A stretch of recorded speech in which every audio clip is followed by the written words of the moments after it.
അധ്യായം 13.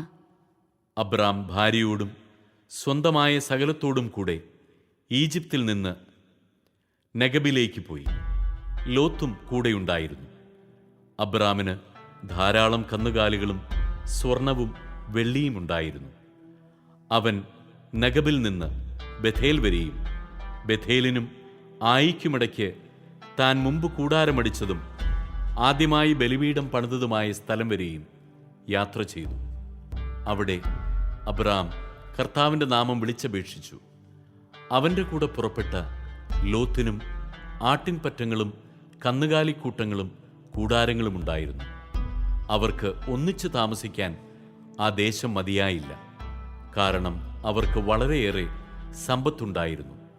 ഒന്നിച്ചു പാർക്കുക വയ്യാതായി.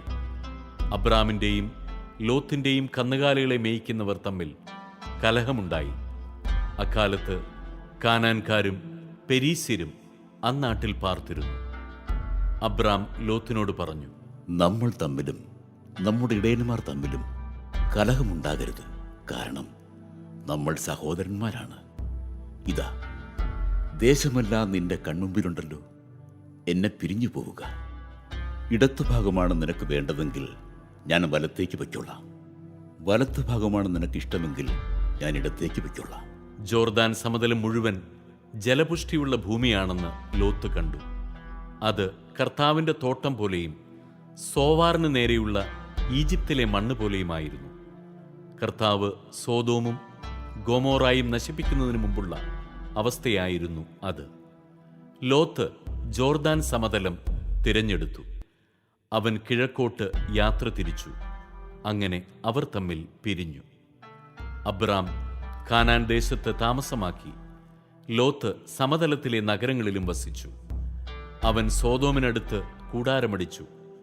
സോദോമിലെ ആളുകൾ ദുഷ്ടന്മാരും കർത്താവിൻ്റെ മുമ്പിൽ മഹാപാപികളുമായിരുന്നു. അബ്രാം ലോത്തിൽ നിന്ന് വേർപെട്ടതിനു ശേഷം കർത്താവ് അബ്രാമിനോട് പറഞ്ഞു, നീ തലയുയർത്തി കിഴക്കോട്ടും പടിഞ്ഞാറോട്ടും തെക്കോട്ടും വടക്കോട്ടും നോക്കുക. നീ കാണുന്ന പ്രദേശമെല്ലാം നിനക്കും നിന്റെ സന്താന പരമ്പരകൾക്കും എന്നേക്കുമായി ഞാൻ തരും. ഭൂമിയിലെ പൂഴി പോലെ നിന്റെ സന്തതികളെ ഞാൻ വർദ്ധിപ്പിക്കും. പൂഴി ആർക്കെങ്കിലും എണ്ണി തീർക്കാമെങ്കിൽ നിന്റെ സന്തതികളെയും എണ്ണാനാവും. എഴുന്നേറ്റ് ഈ ഭൂമിക്ക് നെടുകയും കുറുകയും നടക്കുക. അത് നിനക്ക് ഞാൻ തരും. അബ്രാം തന്റെ കൂടാരം മാറ്റി ഹെബ്രോണിലുള്ള മാമ്രയുടെ ഓക്കുമരങ്ങൾക്ക് സമീപം താമസമാക്കി. അവിടെ അവൻ കർത്താവിന് ഒരു ബലിപീഠം നിർമ്മിച്ചു.